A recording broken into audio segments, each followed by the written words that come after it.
Welcome back. I think I said a little more than 1 week. Check that. A little more than 2 weeks. 2 weeks from this Tuesday, we'll be voting in the August 4th primary in Michigan.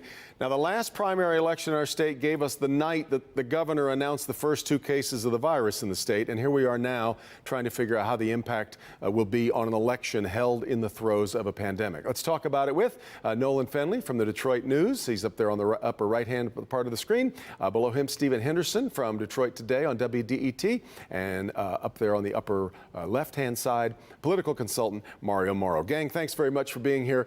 Stephen, let me start with you. It's interesting. Originally, I was thinking, well, it's a primary and there's very seldom much drama in primaries in Michigan. Well, there's a couple of things that are really interesting this time around. Yeah, there are. And some of it is that, at least in Oakland County, you've got this profound shift taking place, right? This was a county that was Republican for such a long time. Democrats now probably are the majority there, and you'll have your first likely Democratic Oakland County executive in November. But you've got more than one person who thinks they should represent the Democrats in that seat. So you get a primary there. And you've got really interesting challenges to prosecutors, sitting prosecutors in both Oakland and Wayne, something we don't normally see in electoral politics here. Usually prosecutors' races don't get all that heated, but in both of those counties, you have challengers who I think are making very, very interesting and strong cases for themselves. Yeah, we're going to get around to all those races you just mentioned. I want to start, though, Mario, in the 13th congressional seat. Really interesting with Rashida Tlaib. She emerged from a pretty big field of candidates the last time, as we all recall, and now being challenged by Brenda Jones again, who was in that race the last time, though Brenda doesn't have to fight near as many other competitors off this time. Is there any chance Rashida Tlaib loses this seat if after 2 years of getting an awful lot of national attention in Washington? Well, I don't want to say it's that she has a possibility of losing or winning because it's early in the primary and she's a one-term neophyte. However, she's raised a great deal of money and she's been working hard, whether you like her politics or don't. Then there's Brenda Jones, who, for lack of a better terminology, is an incumbent. She was a congressperson for like 2 months, maybe 3 months. So, That's right. But the difference here is that the last time the field was splattered with a lot of people in the race, and the votes were splintered up. So now it's going to come down to if Brenda Jones can deliver that message, if she can raise some money and come out of that primary victorious. A lot of people have a lot of confidence in her, but yet a lot of people feel that Rashida Tlaib has, as a neophyte, has done a great job and has represented the district well. Interesting race there, isn't it, Nolan?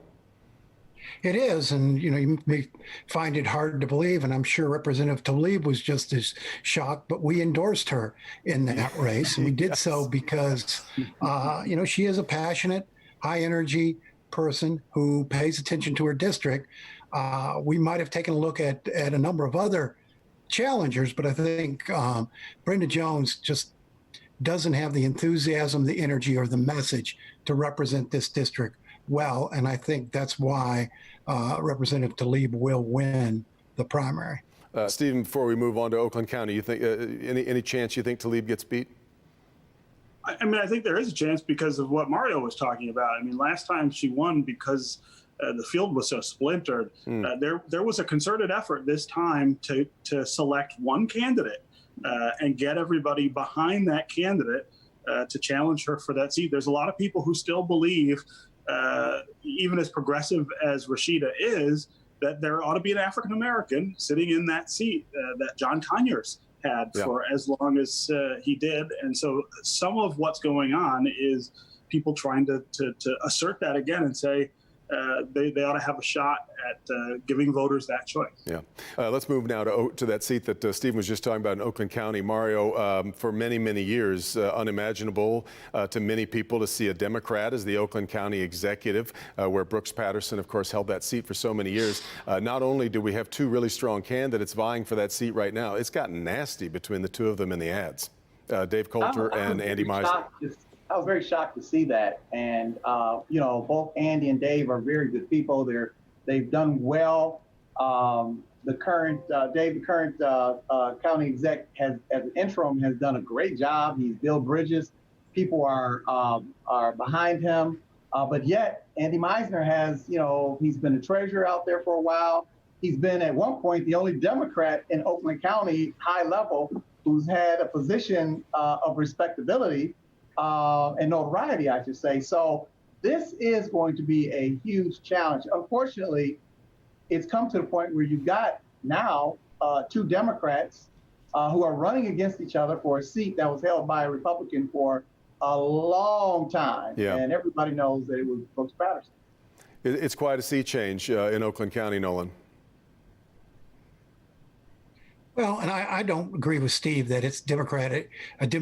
Whoever wins the Democratic Party is going to win in November. You've got a very strong Republican out there with a good base in Mike Koval, former senator, former state representative. He'll be well funded. He knows the county. He knows how to campaign. These two guys shredding each other up. You know, it might not be as easy walk in for a Democrat as it might seem. And Stephen, go ahead. I think, Devin, I think that Nolan makes a good point. However, that tipping point to the Democrats in Oakland County has moved over that 51%. And this is a presidential year. You know, we don't know what's going on in Oakland as it relates to Trump versus Biden. But I will tell you this, the Democrats will be out in huge and large numbers. And I do believe that the Democratic candidate will win that seat in November. I wouldn't bet $1, though, of somebody else's money right now as to what the political landscape looks like by the time we get to November. I'm absolutely lost on that one. But, Stephen, your thoughts on that executive race? Yeah, I mean, I think the negative tone of the campaign so far is a little surprising, although I understand that the internal polls show Coulter with a substantial lead, and that leaves Meisner, who should be in a stronger position, not a lot of options, right, to make up that ground before August. And I think that's why you're seeing some of that negative campaigning take hold. I do think the Democrats, unless something unexpected happens, and of course you say that in 2020, and of course something unexpected is going to happen.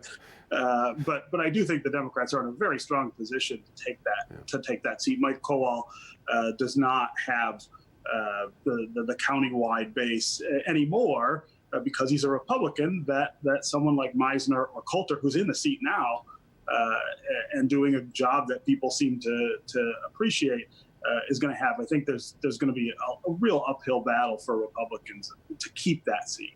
Nolan, we've got three really interesting prosecutors' races, one in each of the three counties going on. I'm curious as to which one has most of your attention. Well, I think that Oakland County race, I do think Jessica Cooper is in a lot of trouble. I mean, let's remember what's in the news this week with that young girl who is sitting in the juvenile detention center because she didn't do her homework. That is the sort of priority Jessica Cooper has put on her office, and she took it. I mean, she prosecutes kids for sexting, all sorts of misplaced priorities. And Karen McDonald's doing has the endorsements of a lot of very important folks and organizations out there, and is putting up a solid campaign. I think she could do it.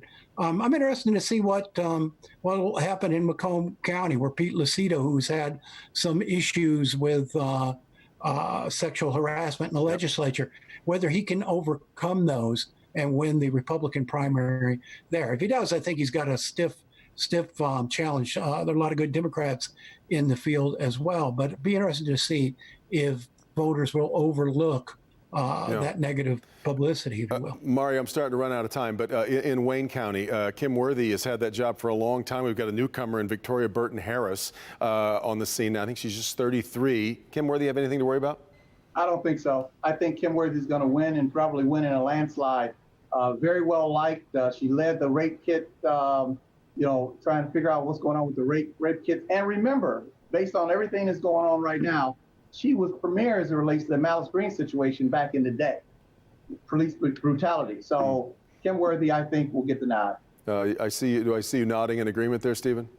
Yeah, I think it's a tough road for Harris. I talked this week with both Harris and McDonald about their challenges to the sitting prosecutors. What's interesting is both of them are kind of calling on this wave of protest against aggressive prosecution, police aggression, as the message to say that we need change.